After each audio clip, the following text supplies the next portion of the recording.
Baik, Assalamualaikum warahmatullahi wabarakatuh. Waalaikumsalam warahmatullahi wabarakatuh. Alhamdulillahirabbil alamin. Pada hari ini kita dapat bertemu dan bertatap muka dalam perkuliahan profesi kependidikan ya. Hari ini kita memasuki pertemuan yang ke-6 ya. Dengan materi pre-service pendidikan guru ya. Perbedaan model konkuren pre-service pendidikan guru dan model konsekutif pre-service pendidikan guru, dan pengaruh pre-service pendidikan guru model konkuren dan konsekutif terhadap pengembangan profesionalitas guru ya. Oke. Sebelumnya kita buka dulu dengan membaca basmalah. Bismillahirrahmanirrahim. Rabbi shrah li sadri wa yassir li amri wahlul 'uqdatam min lisani yafqahu qawli yafqahu ya alim. Oke. Jadi untuk pre-service ini masih ada kaitannya dengan materi sebelumnya, itu komponen-komponen pendidikan guru di Indonesia dan komponen-komponen pendidikan profesi guru ya. Nah, kemarin kita telah mengetahui ya bagaimana pendidikan guru di Indonesia. Baik, bagaimana kelompok penampil hari ini? Sudah siap? Sudah hadir seluruhnya? Untuk kelompok sudah. Oke. Baik, untuk selanjutnya Bapak persilakan waktu dan tempat untuk kelompok pemateri hari ini.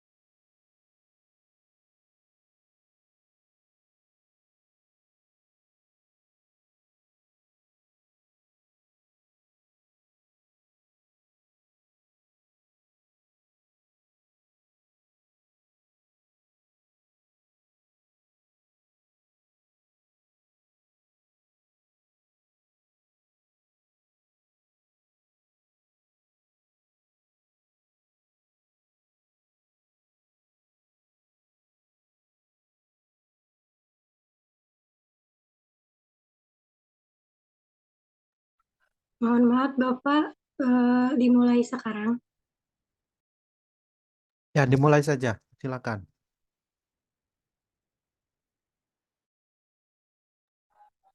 Baik, Bismillahirrahmanirrahim. Assalamualaikum warahmatullahi wabarakatuh. Waalaikumsalam warahmatullahi wabarakatuh. Alhamdulillahirrabbilalamin. Wabihi nasta'inu ala umuri dunya waddin. Wassalatu wassalamu ala asrofil anbiya'i wal mursalin wa ala alihi wa sahbihi ajma'in. Sebelumnya, terima kasih kepada Pak Dian Kurniawan, Sarjana Pendidikan Magister Pendidikan, selaku dosen pengampu mata kuliah Profesi Kependidikan yang telah mempersilahkan kelompok kami untuk memimpin presentasi pada kelas sore hari ini. Pertama-tama, marilah kita panjatkan puji serta syukur kita kehadirat Allah Subhanahu wa Ta'ala yang mana telah memberikan kita rahmat serta hidayahnya sehingga kita bisa berkumpul menghadiri kelas pada sore hari ini dalam keadaan sehat walafiat.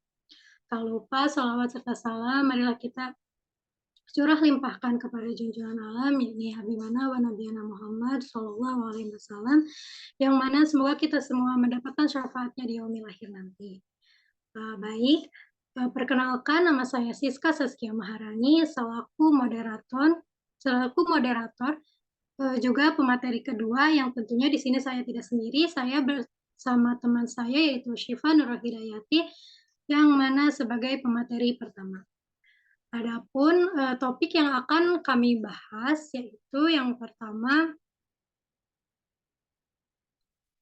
tentang program pendidikan pre-service, yang kedua model penyelenggaraan pendidikan guru, yang ketiga model-model pre-service pendidikan guru, yang keempat perbedaan model pre-service pendidikan guru, dan yang terakhir yaitu pengaruh model pre-service pendidikan guru terhadap profesionalitas guru. Baik, untuk mengefektifkan waktu, saya persilahkan kepada pemateri pertama yaitu Syifa. Kepadanya dipersilahkan. Baik, terima kasih kepada moderator yang telah mempersilahkan saya untuk membahas mengenai 3 poin. Di sini saya akan menyampaikan poin pertama yaitu program pendidikan pre-service, yang kedua yaitu model penyelenggaraan pendidikan guru, dan yang ketiga yaitu model-model pre-service pendidikan guru. Nah, yang pertama yaitu saya akan membahas mengenai program pendidikan pre-service. Nah, di sini ada pengertiannya dan program pendidikan pre-service. Yang pertama, pengertiannya itu pendidikan prajabatan atau pre-service education merupakan fase mempersiapkan tenaga-tenaga kependidikan untuk memperoleh pengetahuan, keterampilan-keterampilan, dan sikap-sikap yang dibutuhkan sebelum bertugas atau berdinas. Nah, misalnya semasa kuliah di FKIP, setelah mulai bertugas sebagai guru, ia tidak boleh statis, tetapi harus dinamis, yaitu harus ikut berkembang sesuai dengan perkembangan ilmu dan teknologi pada umumnya, khususnya di bidang profesi keguruan atau kependidikan, ia harus berkembang sambil menunaikan tugasnya. Program pre-service pendidikan menurut Loretta dan Stein yang dikutip oleh Saiful mengemukakan kategori pendidikan profesional pre-service pendidikan guru sebagai berikut. Yang pertama yaitu ada suatu studi yang diwajibkan untuk menjadi guru yang secara historis terbentuk dari sejumlah mata pelajaran yang diambil pada perguruan tinggi dengan memberikan pengalaman lapangan supervisi yang didesain untuk menerima tamatan SLA memasuki profesi mengajar. Yang kedua yaitu ada penataran guru untuk memenuhi kebutuhan jabatan dan untuk memenuhi kebutuhan pejabat dan pegawai dalam daerah tertentu. Yang ketiga yaitu ada melanjutkan pendidikan, suatu program pelajaran berkelanjutan yang ditentukan secara individual atau mata pelajaran yang dipilih untuk memenuhi minat atau kebutuhan menuju pencapaian tujuan suatu spesifik atau gelar. Dan yang terakhir yaitu yang keempat, pengembangan kedudukan staf, suatu program pengalaman didesain untuk memberikan kedudukan seluruh anggota staf secara pribadi maupun kelompok. Yang kedua yaitu ada program pendidikan pre-service. Nah, tenaga pendidik disiapkan melalui pre-service pendidikan guru dengan strategi pelaksanaan dan pengembangan oleh lembaga pendidikan tenaga kependidikan atau disebut LPTK. Seperti FKIP, terus mungkin di universitas lain namanya IKIP, terus STKIP yang menghasilkan tenaga kependidikan dan guru.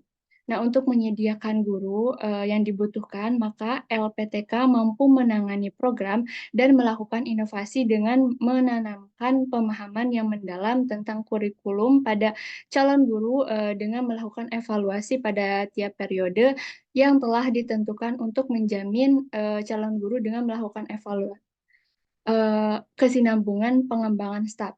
Nah, kebutuhan pasar pendidikan dewasa ini telah beragam. Nah, hal ini ditandai munculnya berbagai program dan model pendidikan yang dibutuhkan masyarakat. Misalnya ada sekolah yang diberi standar nasional, berstandar internasional, terus misalnya telah terakreditasi oleh badan akreditasi baik tingkat lokal maupun nasional, bahkan internasional dan sebagainya. Nah, atas dasar kategori atau level tersebut, tentu saja kualitas siswa dan kualitas manajemen sekolah mempunyai perbedaan antara yang satu dengan lainnya. Nah, demikian juga kualitas dengan kesejahteraan gurunya berdasarkan kebutuhan masyarakat tersebut. Tentu saja LPTK dalam melaksanakan pendidikan profesi guru juga akan mempersiapkan diri untuk mengelola, menyiapkan lulusannya yang sesuai dengan kebutuhan tersebut. Nah, dalam pendidikan prajabatan, sebelum menjadi guru, seseorang akan dididik dalam berbagai pengetahuan, sikap, keterampilan yang diperlukan dalam pekerjaan nantinya. Karena tugasnya yang bersifat unik, guru selalu menjadi panutan bagi siswanya dan bahkan bagi masyarakat sekelilingnya. Proses pendidikan tidak begitu saja, tetapi harus dibina sejak calon guru memulai pendidikannya di lembaga pendidikan guru. Berbagai usaha, latihan, contoh-contoh, dan aplikasi penerapan ilmu, keterampilan, dan bahkan sikap profesional dirancang dan dilaksanakan selama calon guru berada dalam pendidikan prajabatannya. Nah, program pre-service pendidikan guru yang dilaksanakan oleh LPTK, universitas yang punya visi misi yang sama, yaitu kependidikan menyediakan tenaga pendidik pada berbagai bidang ilmu seperti ilmu pendidikan, bahasa, matematika, dan lain sebagainya dengan standar pembelajaran yang tinggi. Mahasiswa dibekali materi, pengetahuan sesuai bidang minatnya. Kemampuan menyusun dan mengembangkan kurikulum, kemampuan menyusun mengembangkan rencana pelaksanaan pembelajaran, kemampuan menggunakan model dan strategi pembelajaran, kemampuan evaluasi hasil belajar dengan standar yang dipersyaratkan, dan kemampuan pengelolaan pembelajaran pendidikan. Selanjutnya yaitu poin yang kedua, yaitu model penyelenggaraan pendidikan guru. Nah, secara eksplisit, lembaga yang menghasilkan tenaga kependidikan di jenjang pendidikan tinggi adalah LPTK atau Lembaga Pendidikan Tenaga Kependidikan. Nah, bentuk pendidikannya dapat berupa STKIP, FKIP, dan lain sebagainya. Adapun penyelenggaraan pendidikan bersifat pendidikan akademik maupun profesional. Lebih lanjut, menurut Nata Widya yang dikutip oleh Umi Khotimah, secara umum ada dua fungsi LPTK, yaitu yang pertama menyelenggarakan pendidikan prajabatan, dan yang kedua yaitu menyelenggarakan pendidikan dalam jabatan. Nah, secara khusus yang bersifat operasional, fungsi dari LPTK itu dapat dijabarkan sebagai berikut. Di sini ada 10 poin. Yang pertama, menghasilkan guru SD, SMP, dan SMA yang bermutu dan meliputi berbagai bidang studi sesuai dengan kebutuhan.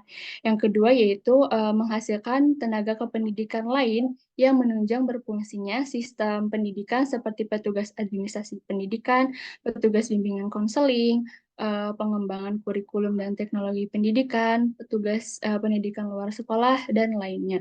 Yang ketiga yaitu menghasilkan tenaga ahli pendidik dalam membagi bidang studi yang mampu mempengaruhi kebutuhan tenaga pendidik atau instruktur bagi lembaga pendidikan pemerintah maupun swasta.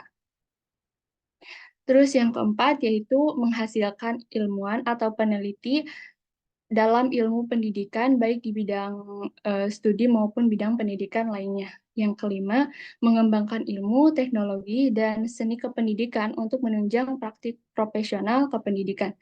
Yang keenam, mempersiapkan dan membina tenaga akademik untuk LPTK sesuai dengan kebutuhan. Yang ketujuh, mengembangkan dan melakukan program pendidikan dalam jabatan untuk tenaga kependidikan.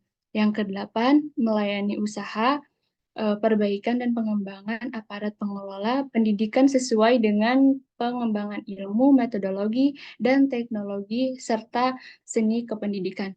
Yang kesembilan, melakukan penelitian dalam bidang pendidikan, baik pendidikan formal maupun non-formal dan informal. Dan yang terakhir yaitu melaksanakan program pengabdian pada masyarakat yang berhubungan dengan masalah-masalah pendidikan. Selanjutnya yaitu mengenai model-model pre-service pendidikan guru. Di sini terdapat dua model. Yang pertama yaitu ada model konkuren pre-service pendidikan guru, dan yang kedua ada model konsekutif pre-service pendidikan guru. Yang pertama yaitu model konkuren pre-service pendidikan guru.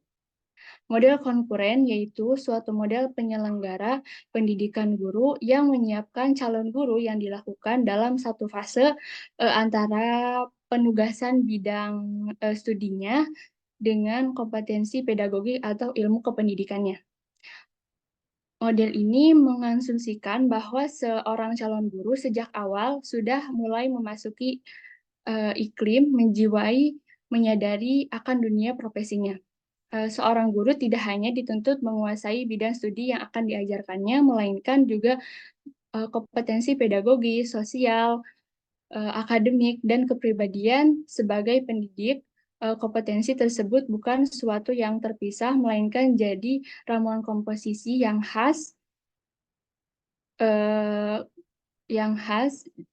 dijiwainya. Kalau guru diasumsikan sebagai petugas profesional, harus disiapkan secara profesional, secara sengaja untuk jadi guru, juga di lembaga yang sengaja dibuat dan dipersiapkan untuk mendidik calon guru. Kritik model ini, lembaga yang sengaja dipersiapkan calon guru terhadap model ini, penguasaan bidang studi dianggap lemah karena perolehan kemampuan bidang ilmu yang diajarkan dianggap kurang dari sarjana bidang ilmu atau murni. Nah, ini dianggap kelemahan dan dianggap kelemahan sebagai salah satu faktor yang menyebabkan rendahnya kompetensi guru yang selama ini dipersiapkan di LPTK. Nah, lembaga pendidikan tenaga kependidikan atau disingkat sebagai LPTK sebagai suatu lembaga pendidikan guru tingkat universitas mempunyai fungsi pokok dalam rangka mempersiapkan para calon guru yang kelak mampu melakukan tugasnya selaku profesional pada sekolah-sekolah. Dengan mempersiapkan para calon guru, maka sesungguhnya LPTK mengemban peranan sangat penting dalam rangka mempersiapkan calon guru yang memiliki kompetensi profesional yang baik, kebaikan dan kekurangan yang terjadi pada guru pada dasarnya menjadi tugas yang tanggung jawab LPTK sebagai suatu institusi. Nah, di sini guru prajabatan adalah lulusan S1 atau D4 lembaga pendidikan tenaga kependidikan atau LPTK. Atau guru dalam jabatan adalah guru PNS dan non-PNS yang sudah mengajar pada satuan pendidikan. Nah, adapun kelebihan dan kelemahannya, kelebihan dari model konkuren ini, guru konkuren ini lebih menguasai ilmu pendidikan daripada guru konsekutif. Yang kedua, yaitu guru konkuruen mempunyai peluang untuk menjadi guru profesional. Adapun kelemahannya, yaitu guru konkuren kurang menguasai materi karena hanya belajar sebagian dari disiplin ilmu yang harus diajarkan di sekolah. Hal ini dapat diatasi dengan guru konkuren lebih mempelajari materi atau bahan ajar sebelum disampaikan kepada siswanya. Yang kedua yaitu ada model konsekutif pre-service pendidikan guru. Asumsi yang dipakai dalam model ini menghendaki penyiapan guru dilakukan dengan rangkaian yang berbeda. Artinya calon guru sebelumnya tidak dididik dalam setting LPTK. Mereka adalah para sarjana bidang ilmu atau bidang murni. Kemudian setelah ini menempuh pendidikan lanjut di LPTK untuk memenuhi akte kependidikan yang selama ini diposisikan sebagai lisensi profesi guru. Model ini menghendaki sarjana dulu di bidangnya, kemudian mengikuti pendidikan akte kependidikan sebagai sertifikasi profesi pendidikan. Keunggulan model ini dianggap memiliki penguasaan bidang studi lebih baik, unggul, tetapi lemah dari aspek kompetensi ilmu pendidikan atau dari segi pedagoginya, sosial, dan kepribadian sebagai calon guru. Dalam pola ini, penyiapan subject matter dengan kompetensi pedagogi, sosial, dan kepribadian adalah hal yang berbeda, bukan desain pendidikan profesional yang terpadu. Nah, sejak diberlakukannya Undang-Undang Guru dan Dosen, nampaknya penyelenggara pendidikan guru saat ini cenderung dilakukan dengan menggunakan model konkuren. Ini dapat dilihat pada pasal 12 yang berbunyi setiap orang yang telah memperoleh sertifikat pendidik memiliki kesempatan yang sama untuk diangkat menjadi guru pada satuan pendidikan tertentu. Nah, salah satu dampaknya adalah meningkatnya minat dan apresiasi pendidikan terhadap profesi guru. Di samping itu, undang-undang tersebut juga menggariskan bahwa profesi guru minimal berpendidikan tadi ya S1 atau D4, baik pendidikan maupun non-kependidikan. Hal ini mengisyaratkan bahwa profesi guru merupakan profesi yang bersifat terbuka, bukan hanya bagi lulusan dari LPTK, melainkan pula dari non-LPTK. Lalu melainkan pula dari non-LPTK. Nah, lalu di sini ada kelebihan dan kekurangan model konsekutif. Kelebihan model konsekutif yang pertama yaitu guru konsekutif lebih menguasai materi belajar karena dia dari bidang ilmu atau dari murni. Terus yang kedua yaitu para lulusan dari ilmu murni mempunyai peluang untuk menjadi guru dengan syarat melalui pendidikan strata. Terus yang selanjutnya itu ada kelemahan model konsekutif. Guru konsekutif kurang menguasai ilmu pendidikan karena guru konsekutif hanya belajar dari ilmu murni. Hal ini dapat diatasi dengan guru konsekutif mempelajari ilmu pendidikan supaya menjadi guru yang profesional. Mungkin itu saja materi yang dapat saya sampaikan. Saya kembalikan lagi pada moderator. Baik, terima kasih kepada Sipa yang telah memaparkan materinya. Untuk selanjutnya yaitu tentang perbedaan model kongruen dan konsekutif preservis pendidikan guru. Next. Nah, untuk perbedaannya yaitu ada pada fokus, yang mana fokus model kongruen yaitu pada ilmu pendidikan dan pengembangan keterampilan guru.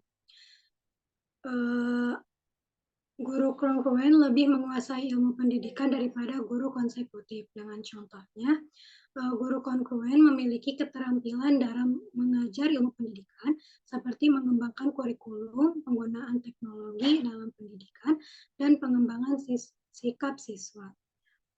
Adapun untuk fokus model konsekutif, yaitu pada materi belajar dan pengembangan keterampilan guru, yang mana guru konsekutif ini lebih menguasai materi belajar daripada guru kongruen. Sebagai contohnya, guru konsekutif memiliki keterampilan dalam mengajar materi belajar seperti memahami konsep dan prinsip dari materi, mengembangkan soal-soal ujian, dan mengembangkan sikap siswa dalam mengikuti materi belajar.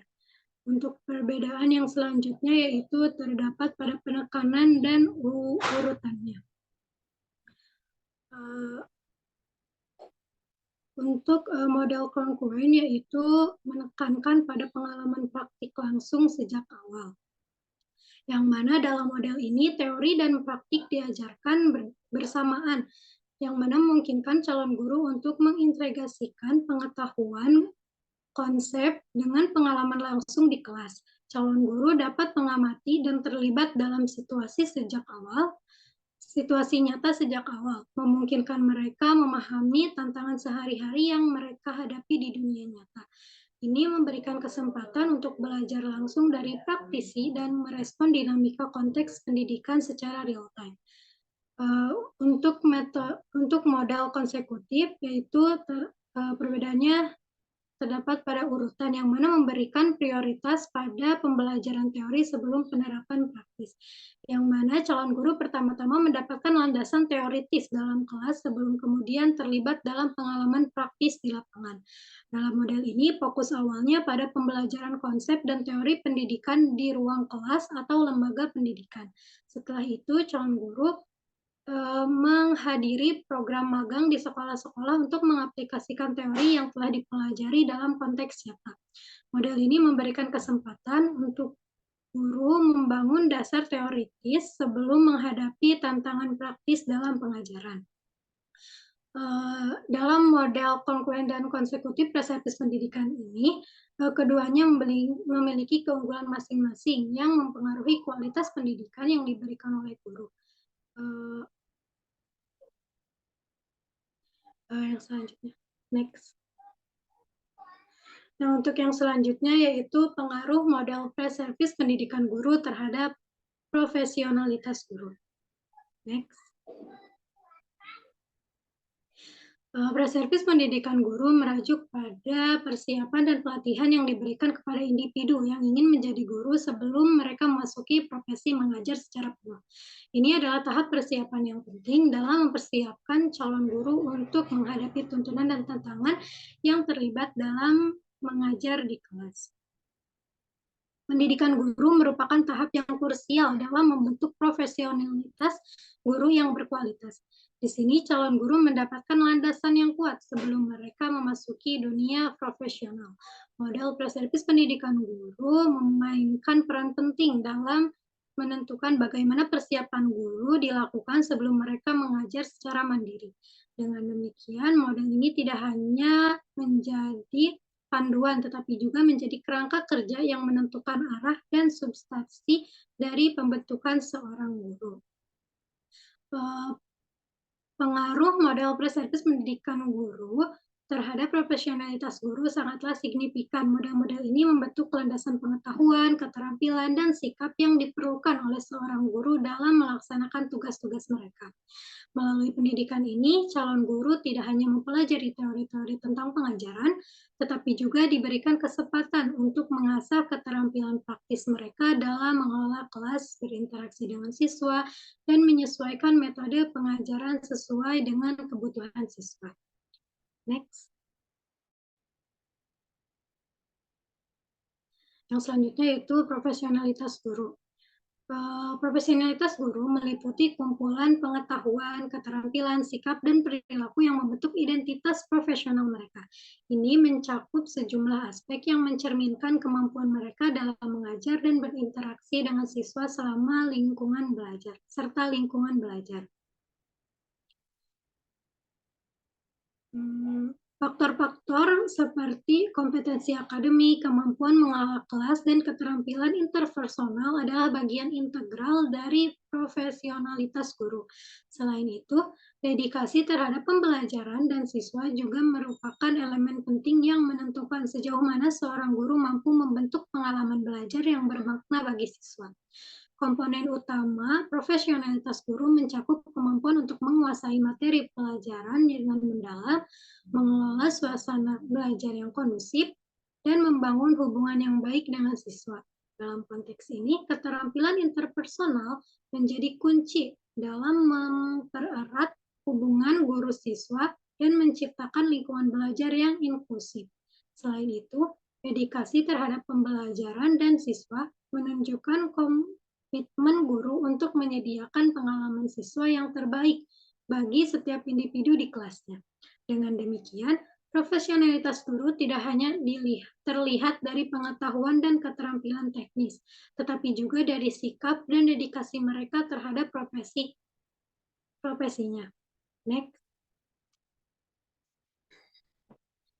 Adapun model presentis pendidikan guru tadi dua yang mana sudah dijelaskan oleh pemateri sebelumnya, yaitu model concurrent atau model seiring, dan yang kedua model konsekutif atau model berlapis. Next. Nah, adapun pengaruh model presentis pendidikan guru terhadap profesionalitas guru. Yang pertama yaitu penguasaan materi dan metode pembelajaran. Model presentis yang efektif memberikan calon guru pemahaman mendalam tentang materi pelajaran dan beragam metode pembelajaran yang sesuai dengan kebutuhan siswa. Juga mempelajari bahwa calon guru memperoleh penugasan yang mendalam tentang materi pelajaran yang mereka akan ajarkan.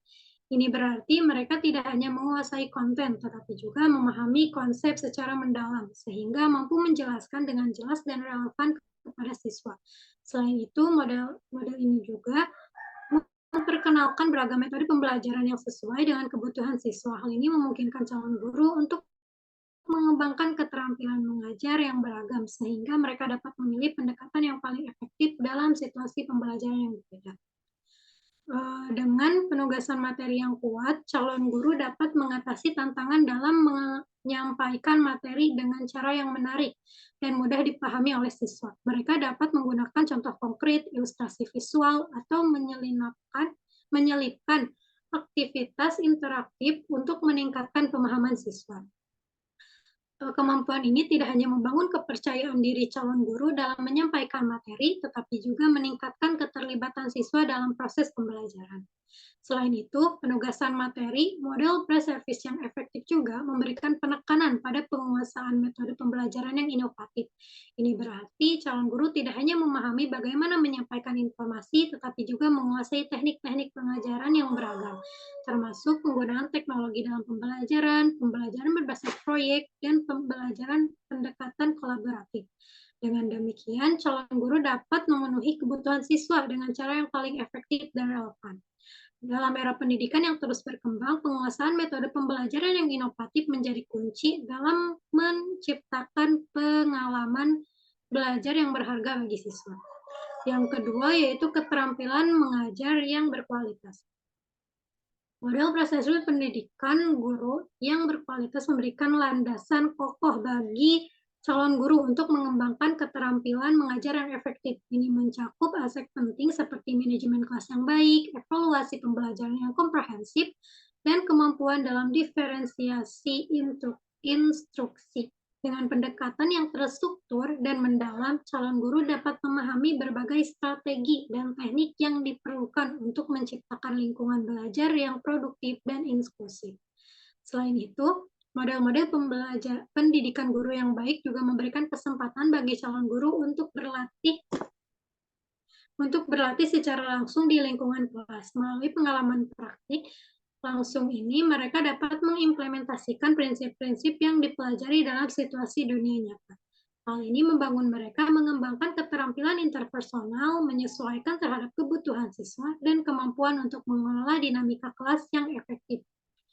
Dengan didukung oleh model-model pendidikan guru yang berfokus pada pengembangan keterampilan mengajar yang berkualitas, calon guru memiliki kesempatan untuk mendalami pemahaman mereka tentang berbagai pendekatan pengajaran yang relevan dengan konten kurikulum dan kebutuhan siswa. Mereka juga dilatih untuk memperhatikan perbedaan individual siswa dan merancang instruksi yang sesuai dengan tingkat pemahaman dan gaya belajar mereka.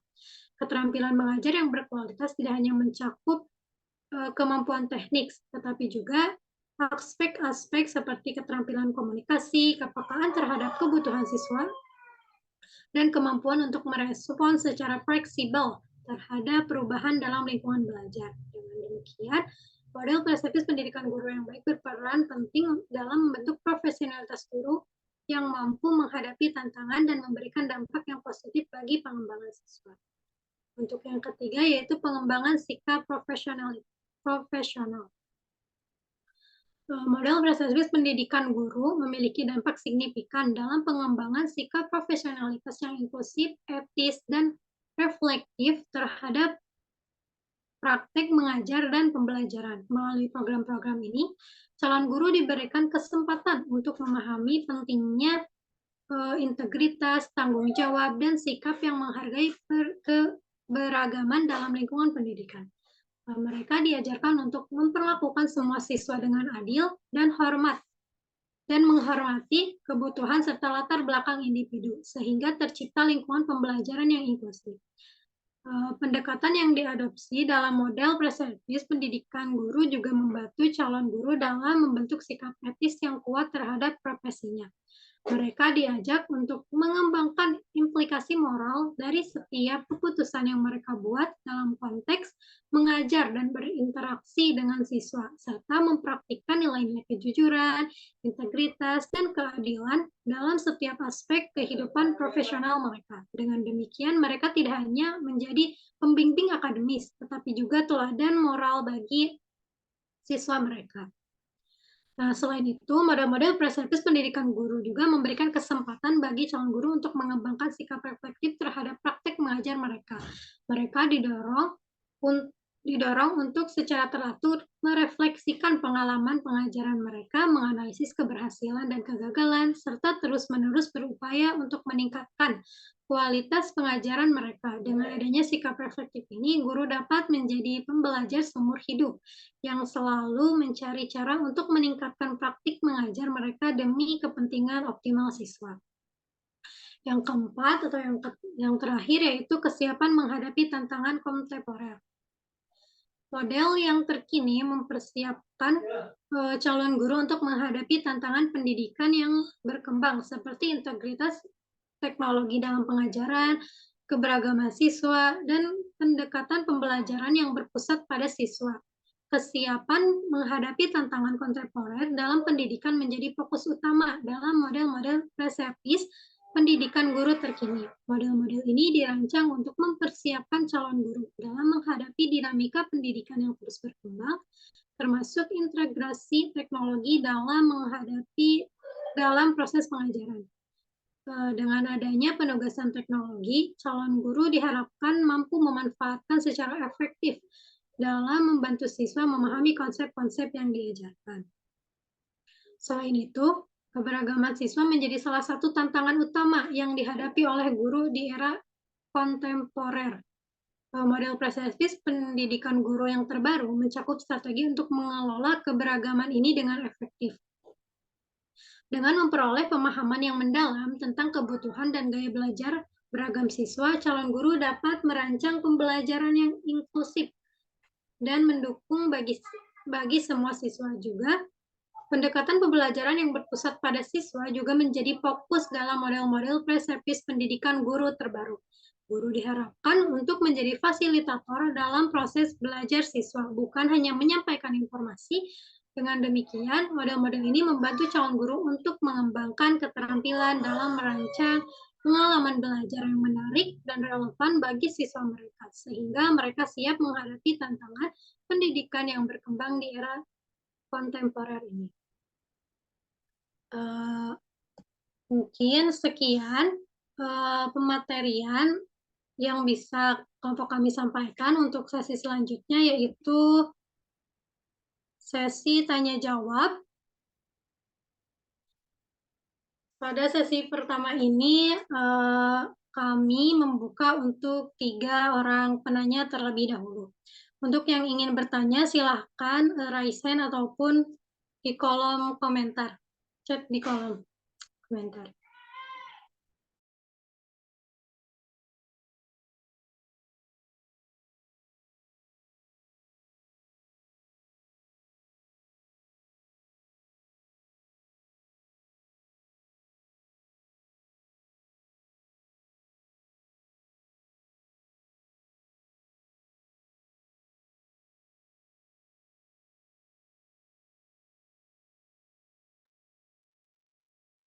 Ada yang raise hand nggak sih, Pak?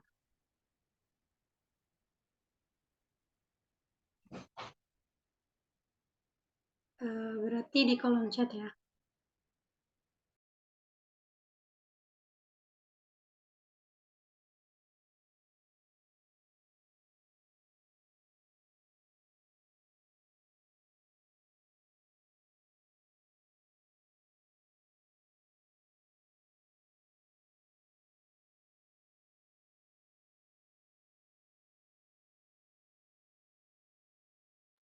Baik, ini di kolom chat sudah ada 2 penanya. Untuk sesi ini 1 orang lagi.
Baik, sudah ada 3 penanya ya, yaitu dari Miranti, Rifki, dan Dian. Untuk itu, kami akan berdiskusi terlebih dahulu.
Ya baik, sambil menunggu eh, pemateri menjawab pertanyaan, Bapak ingin menambahkan dulu ya materinya.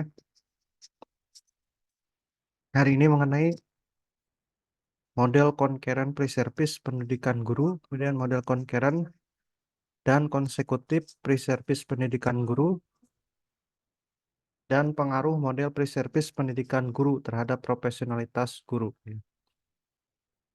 Oke. Di sini ada pendidikan prajabatan atau pre-service education. Pendidikan prajabatan berfungsi memberikan bekal secara formal kepada calon pekerja dalam bidang tertentu dalam periode waktu tertentu ya. Misalnya STM 3 tahun, diploma 3, D3 3 tahun, kemudian strata 1 jurusan matematika, S1 matematika 4 tahun ya. Pendidikan dalam jabatan atau in service education. Pendidikan dalam jabatan bermaksud memberikan bekal tambahan kepada orang-orang yang telah bekerja berupa penataran, kursus-kursus, dan lain-lain ya. Tenggat waktunya sangat bervariasi sesuai dengan kebutuhan, serangkap dengan kemajuan zaman dan perkembangan masyarakat, khususnya dunia kerja yang semakin hari semakin berkembang dan semakin bervariasi. Sehubungan dengan itu terjadi pergeseran antara cara memandang kedua macam pendidikan tersebut. Ya. Di pendidikan prajabatan pada dasarnya memberikan bekal dasar, kemudian pendidikan dalam jabatan, bekal praktis yang siap pakai ya. Kembali ke definisi profesionalisasi ya. Jadi menunjuk pada proses peningkatan kualifikasi maupun kemampuan para anggota profesi dalam mencapai kriteria yang standar dalam penampilannya sebagai suatu profesi. Profesionalisasi pada dasarnya merupakan serangkaian proses pengembangan profesional atau professional development, baik dilakukan melalui pendidikan atau latihan prajabatan maupun latihan dalam jabatan, ya, in service training. Oleh karena itu, profesionalisasi merupakan proses yang sepanjang hayat atau lifelong yang tidak pernah berakhir, never ending selama seseorang telah menyatakan dirinya sebagai warga suatu profesi. Konsep pengembangan sumber daya manusia yang dikemukakan oleh Harbison dan Myers. Pertama, apakah saya telah menyelesaikan pendidikan prajabatan profesional yang disyaratkan untuk mengemban tugas jabatan kependidikan, guru dan atau tenaga kependidikan lainnya yang telah dijalankan selama ini. SD D2, SMP D3, SLTA S1, dan perguruan tinggi S2, akta mengajar, SLTP akta 3, SLTA akta 4. Kedua, apakah saya telah melakukan kegiatan pendidikan dan latihan dalam jabatan atau in-service training selama mengemban tugas jabatan profesional di bidang pendidikan ini? Kalau pernah ikut, pertanyaannya berapa kali dan berapa lama mengikutinya, dalam hal atau bidang apa, secara terprogram atau tidak, di luar atau di dalam institusi sendiri, diselenggarakannya oleh siapa, Dinas Depdikdas, asosiasi profesi atau profesi sebagai penyelenggara. Ketiga, apakah saya pernah terlibat atau berperan serta dalam berbagai kegiatan yang erat bertalian dengan pengembangan kemampuan keprofesian yang diemban selama ini, misalnya seminar, penelitian, lokakarya, penulisan buku atau karya tulis ilmiah lainnya. Apakah kegiatan tersebut diselenggarakan oleh Dinas Depdikdas, asosiasi profesi atau lembaga lain, atau praktik sendiri atau mandiri? Keempat, apakah selama ini saya telah pernah terlibat menjadi anggota dari organisasi profesi kependidikan dan atau organisasi lain, sosial, politik, keagamaan, kebudayaan, dan sebagainya, yang secara langsung atau tidak langsung bertalian dengan pengembangan keprofesian serta tugas jabatan yang saya emban selama ini, atau sebagai ketua, pengurus anggota, penyerta atau simpatisan, dan sebagainya. Kelima, apakah secara sadar atau tidak sadar saya telah mematuhi kode etik yang melekat dengan jabatan profesional yang saya emban selama ini? Keenam, apakah selama mengemban tugas jabatan profesional kependidikan atau keguruan ini, saya selalu sadar akan hak-hak dan kewajiban saya, baik sebagai pribadi atau individu maupun sebagai anggota organisasi profesi kependidikan atau sebagai anggota profesi organisasi kedinasan atau institusi. Ketujuh, apakah selama ini saya telah merasa dan puas dengan keterlibatan dalam tugas jabatan profesional kependidikan selama ini, ya. Nah, jadi demikian mengenai eh, pengembangan atau pre-service pendidikan guru, ya, dalam rangka pengembangan profesionalitas guru, ya. Pada dasarnya pendidikan LPTK, ya, terbagi menjadi LPTK dan non LPTK, ya. Jadi LPTK, Lembaga Pendidikan Tinggi Keguruan, di mana di sana tempat mendidik calon-calon guru, ya, yang dibekali dengan berbagai kemampuan, ya, ilmu kependidikan, pedagogik, eh, kognitif, ya, apa, keterampilan, ya, dan sosial, begitu, ya. Bagaimana penguasaan materi pelajaran, bagaimana kemampuan pengelolaan pembelajarannya sendiri, dan bagaimana eh, sosialisasinya dengan masyarakat pendidikan, orang tua siswa, siswa dan masyarakat sekitarnya, dan keterampilan teknologi, keterampilan-keterampilan yang diperlukan dalam pengelolaan pembelajaran tersebut sendiri, gitu, ya.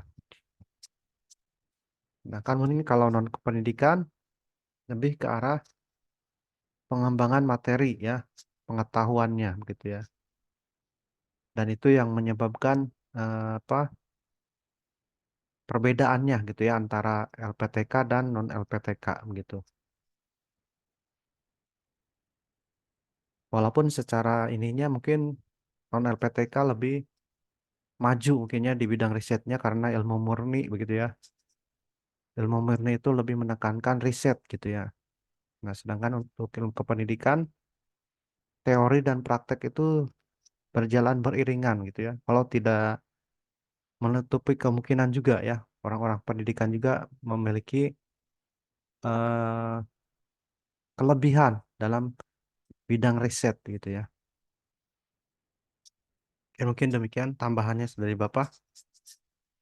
Ya untuk selanjutnya silahkan kepada kelompok pemateri lagi untuk melanjutkan presentasinya.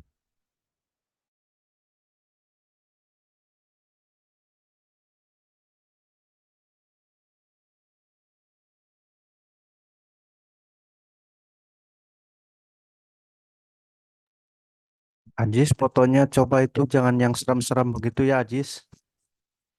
Ajis, mohon diganti itu ya fotonya, profilnya ya.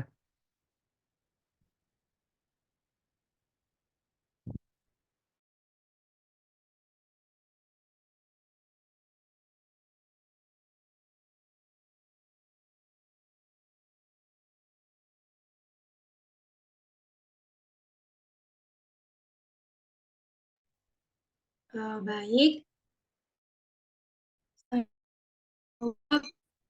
pertanyaan dari Miranti, yaitu bagaimana model, maaf, sebentar.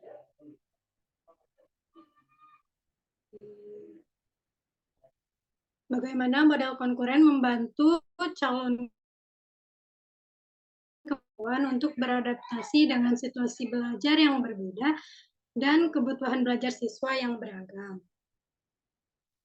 Nah, pada model kongruen dalam konteks pendidikan menuju pada strategi pengajaran yang memungkinkan guru untuk menggunakan variasi dalam metode, pendekatan, dan materi pembelajaran untuk menyesuaikan dengan kebutuhan belajar siswa yang beragam. Dengan menggunakan metode konkuren ini, calon guru diajarkan untuk memahami bahwa tidak ada pendekatan tunggal yang cocok untuk semua siswa, dan bahwa mereka perlu memperhatikan karakteristik individual siswa serta konteks pembelajaran. Dengan demikian, model ini membantu calon guru mengembangkan kemampuan untuk beradaptasi dengan situasi belajar yang berbeda dengan menyesuaikan pendekatan pengajaran mereka sesuai dengan gaya belajar, minat, tingkat kemampuan, dan kebutuhan siswa, dan kebutuhan belajar siswa yang beragam. Ini memungkinkan guru untuk menciptakan lingkungan belajar yang inklusif dan responsif yang memungkinkan setiap siswa untuk mencapai potensi maksimal mereka.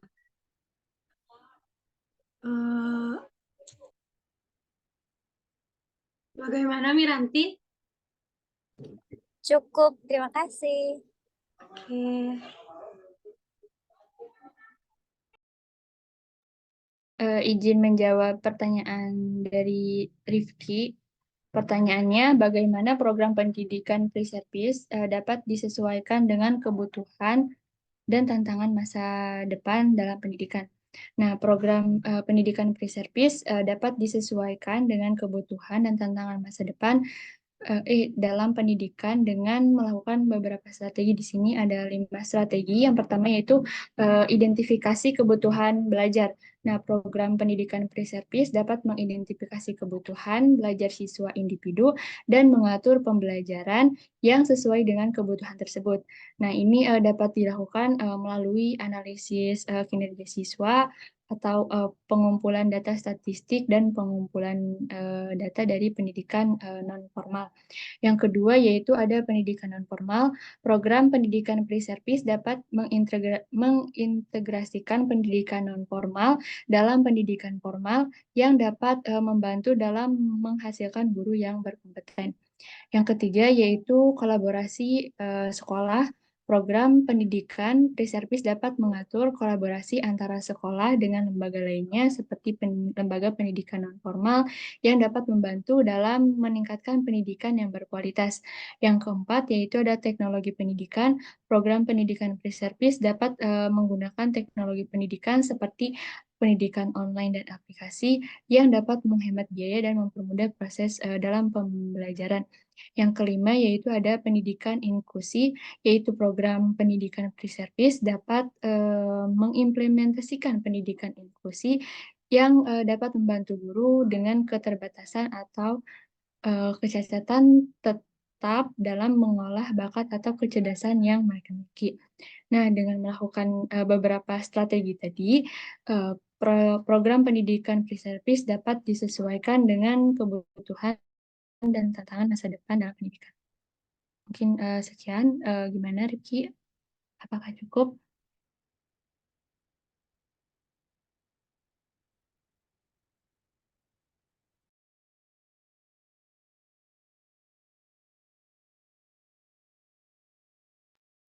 Baik, untuk selanjutnya yaitu pertanyaan dari Dian. Pertanyaannya itu bagaimana model preservis pendidikan guru dapat mempersiapkan calon guru untuk memahami dan merespon kebutuhan individual siswa secara efektif di lingkungan kelas yang beragam. Model preservis pendidikan guru dapat mempersiapkan calon guru dengan menyelenggarakan program yang fokus pada pemahaman mendalam tentang kebutuhan individual siswa dan keberagaman kelas. Ini mencakup pengajaran tentang strategi diferensiasi, pemahaman kebutuhan siswa dengan kebutuhan khusus, serta memperdayakan guru untuk merancang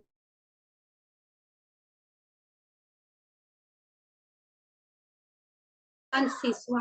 Pelatihan juga seharusnya memasukkan aspek kultural, sosial, dan emosional dalam pembelajaran, sehingga calon guru dapat membangun hubungan positif dan inklusif dengan setiap siswa, sehingga menciptakan lingkungan kelas yang mendukung perkembangan. Bagaimana, Dian? Apakah sudah cukup? Cukup. Terima kasih. Oke, terima kasih.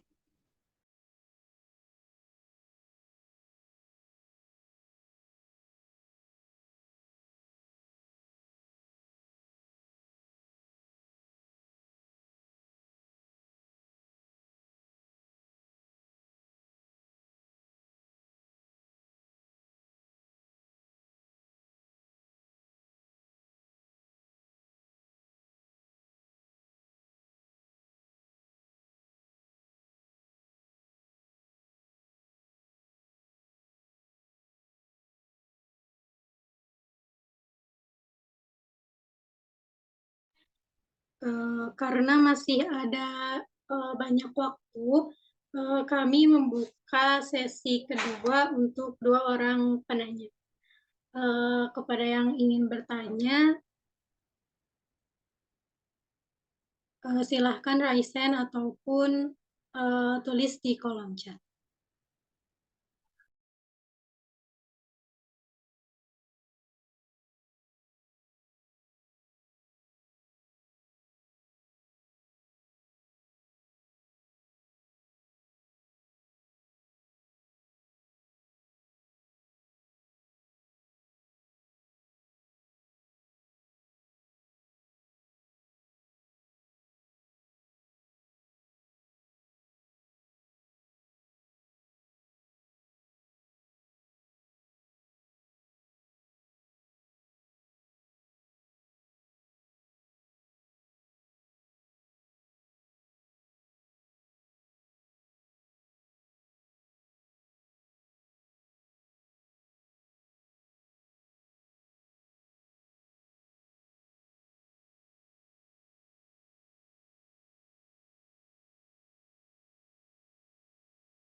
Gimana? Masih ada lagi?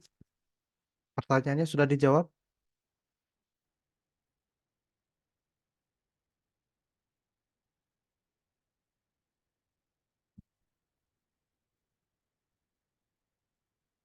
Siapa penampil pemateri bagaimana? Masih ada hal-hal yang didiskusikan hari ini? Semua pertanyaan sudah dijawab, Pak. Oh, sudah dijawab. Oke, barangkali yang ada lagi dibuka sesinya atau dicukupkan saja. Dari saya cukup, Pak. Oke, baik. Kalau tidak ada yang ingin ditanyakan, mungkin disimpulkan. Simpulan saja ya, kemudian ditutup.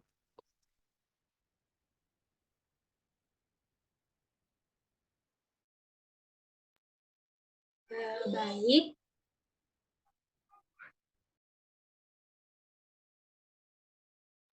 Sebelum menutup presentasi pada hari ini, saya akan membacakan kesimpulan dari presentasi. Pendidikan pra-jabatan atau pre-service education merupakan fase mempersiapkan tenaga-tenaga kependidikan untuk memperoleh pengetahuan, keterampilan, dan sikap-sikap yang dibutuhkan sebelum bertugas berdinas. Ada dua metode dalam pre-service education, yaitu model konkuren dan model konsekutif. Pendidikan tinggi model konkuren adalah pola pendidikan guru di mana prosesnya seiring dengan materi bidang ilmu dengan materi kependidikan. Siswa yang mengikuti program pendidikan dengan model konkuren telah paham bahwa mereka setelah lulus akan menjadi guru sehingga secara psikologi mereka telah siap menjadi guru. Sedangkan pendidikan guru model konsekutif adalah pola pendidikan guru di mana prosesnya seiring antara materi bidang ilmu ditempuh lebih dulu, kemudian materi kependidikan mahasiswa yang mengikuti program pendidikan dengan model konsekutif tidak dipersiapkan menjadi guru, melainkan sebagai peneliti dalam mengembangkan bidang keilmuan dua metode tersebut. Dalam bidang keilmuan, kedua metode tersebut mempunyai kelebihan dan kekurangannya masing-masing. Mungkin cukup sekian pematerian dari kelompok kami. Terima kasih kepada teman-teman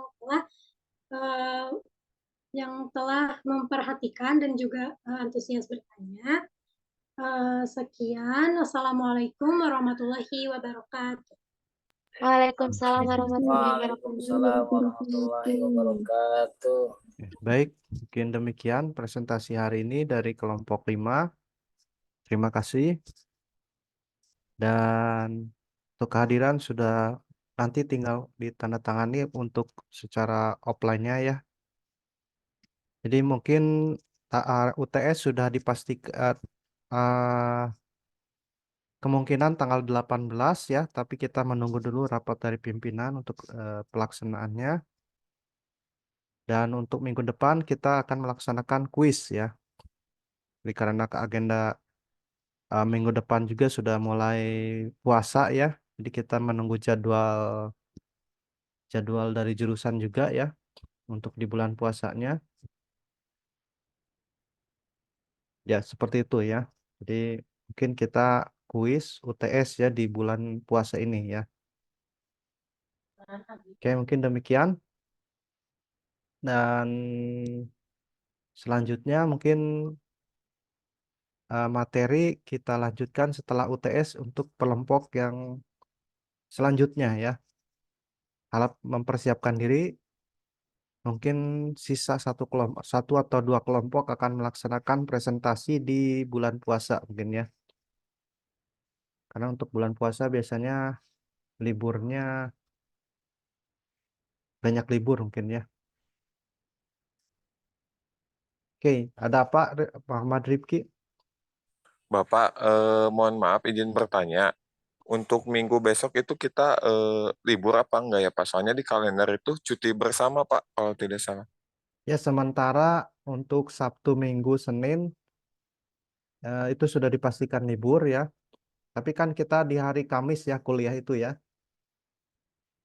Nah, kan cuti bersama awal puasa itu biasanya untuk perguruan tinggi hanya satu hari paling ya. 1 atau 2 hari begitu ya. Itu pun kalau hari Minggu gitu ya, 2 hari itu. Paling awal puasa untuk perguruan tinggi itu hanya 1 hari gitu ya. Nah, untuk dosen ya untuk perkuliahan seperti itu biasanya ya. Ya kita nunggu saja pengumuman berikutnya ya. Hanya untuk minggu depan kita kuis ya. Jadi alternatif terakhir kita melaksanakan secara daring ya atau Zoom seperti ini ya. Ya oke demikian ya. Ada lagi yang ingin ditanyakan?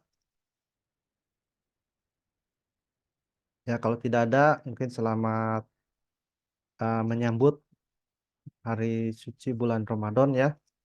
Mohon maaf atau apabila ada kata-kata yang kurang berkenan.